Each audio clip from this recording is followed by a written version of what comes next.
Hello everyone, Dan Borrero, USA Land Ventures out here in Orlando, Florida. While here, I reached out to Joey Lopez, as I always do.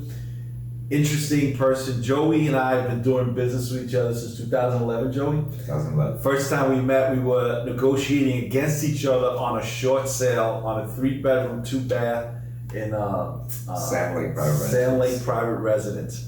And of course, Joey was doing his job, looking out in the interests of his seller, and I was doing my job, looking out for the interests of my pocket. And he and I went to battle. But we were able to negotiate an agreement, right? And since then, how many deals have we done, Joey, you think, since? It's over 200, somewhere in the 215, 220. I would say, mark. yeah. I wouldn't be surprised. But Joey, has been in the business for, how many years have you been in the real estate business, Joey? For 20 years. 20 years. I only wish I met him 20 years earlier, but since 2011, he's been so instrumental in my business, and he's actually moved on to the hemp industry. And this is what Joey was just having a conversation with me, and we were talking about how he expects the hemp industry to actually change and literally change everything within the agricultural business. And I said to him, Joe, we got to do a video about this because I know my audience is going to love this. I'm sure there's hundreds, if not thousands, of investors and realtors out there that have the same questions I may have. Or do you mind sharing? And of course, Joe immediately said, let's do it right now. And that's why we're here right now in the condo that we have in Orlando. But Joey, I want you to tell our audience, how you got into the hemp industry and how does that relate with your experience and how you think it's going to change the agricultural side of the real estate business. Okay.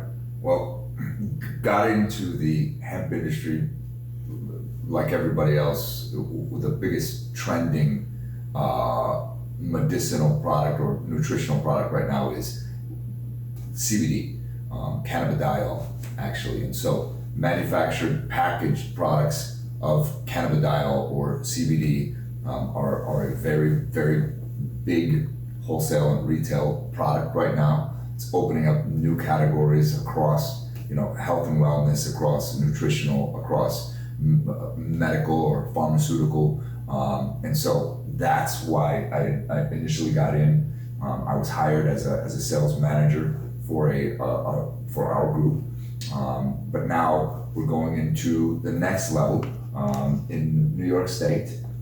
We originally started growing out of Colorado, but now in New York State, and that's where you asked me some questions about agricultural, and I wanted to elaborate about New York State because that's where we are registered. And I should have actually specified that. But before we go into that, I know there's a lot of questions about hemp, and a lot of people have a misconception of associating it with marijuana.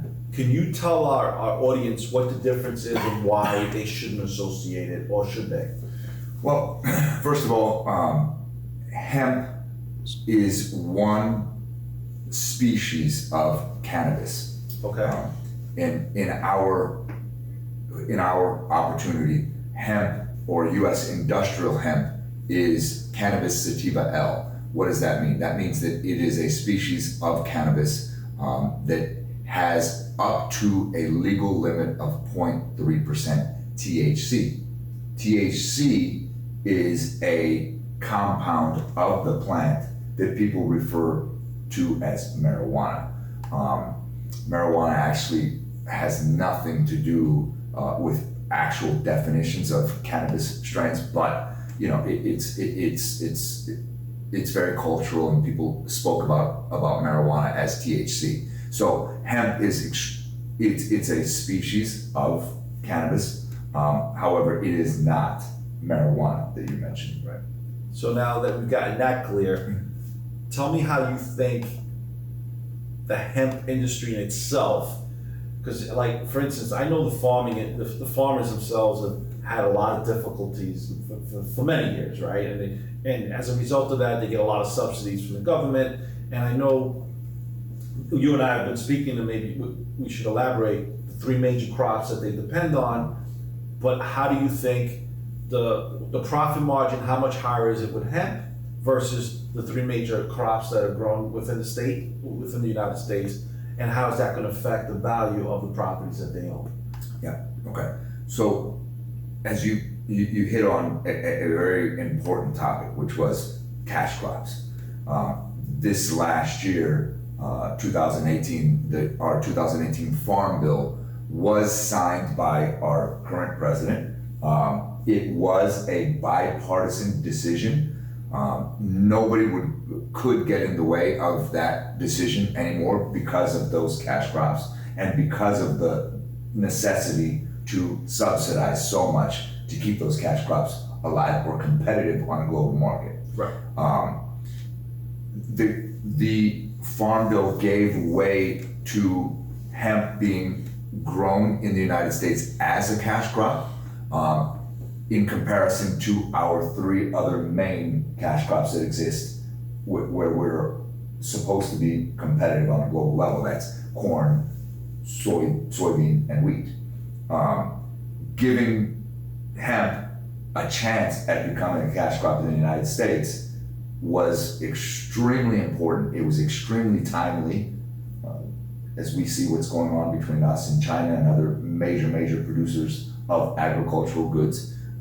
It was very, very timely, and I think that as things unravel over the next year, 2 to 3 years, I think we're going to look back at this time as a post-prohibition time. Yeah. That it's going to be much more significant than even prohibition as it pertained to alcohol. So in New York, let's talk about, because we were speaking about this earlier.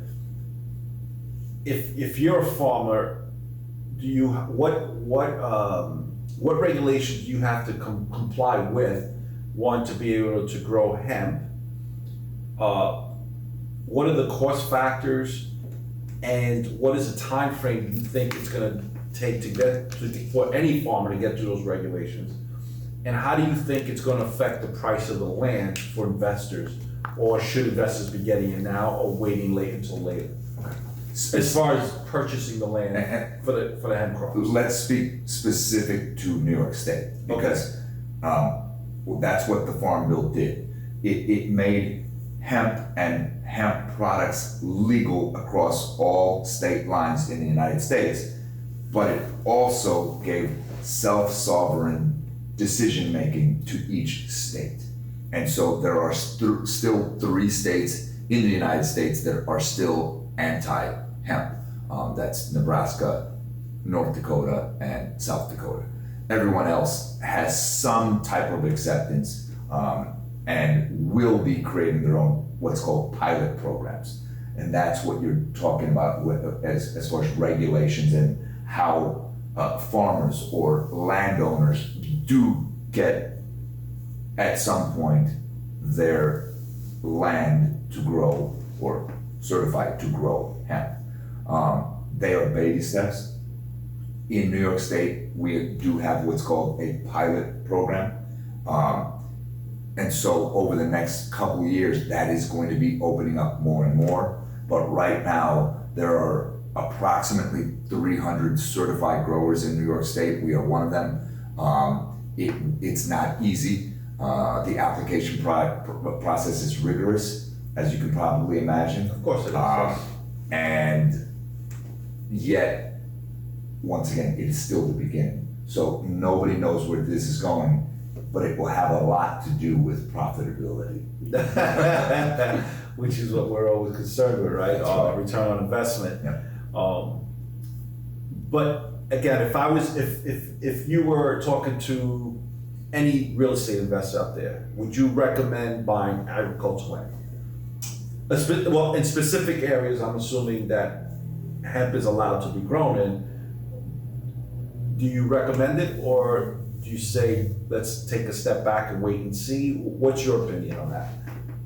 I think, And again, I'm only asking him this question because he's got 20 years in the real estate business, and he's been dealing with real estate investors, I would say, at least since I know you, right? Since 2011. That's why I'm asking you. well, and just like real estate, there's so many things that we can reproduce in China and other much more cost-effective marketplaces. one thing that we cannot reproduce is our dirt. And so, That's right. if you ask me, should I invest in raw land? Is it a hot commodity? You gotta look at it from a dirt level. The dirt is a hot commodity. What that dirt can do as far as producing much more profitable and much more effective than those 3 previous cash crops, yes, that's coming there. And so it's the dirt. And I do think that, especially in New York State, upstate, I do think that it is time to invest in land. So Joey, again, let's get back to return on investment, right? That's what we're all concerned about, guys, right? Tell my audience exactly what's the difference, what are the 3 major crops that are grown in the United States, and what's the difference in profitability per acre that they're gonna get versus hemp growth?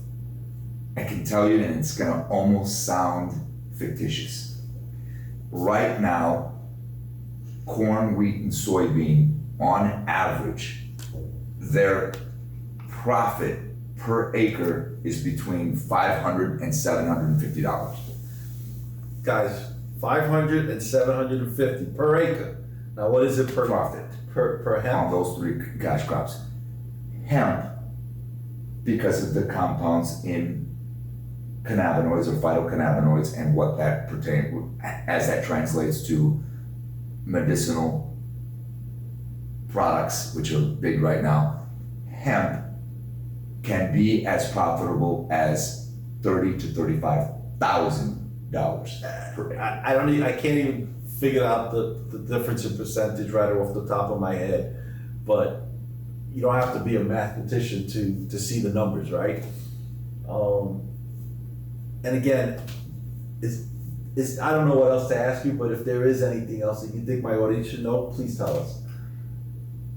People, I will say that, coming from our grow in Colorado, and Colorado being probably the most ideal grow weather and grow conditions as far as our soil and our weather.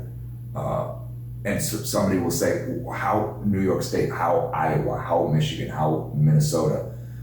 These are much more wet environments.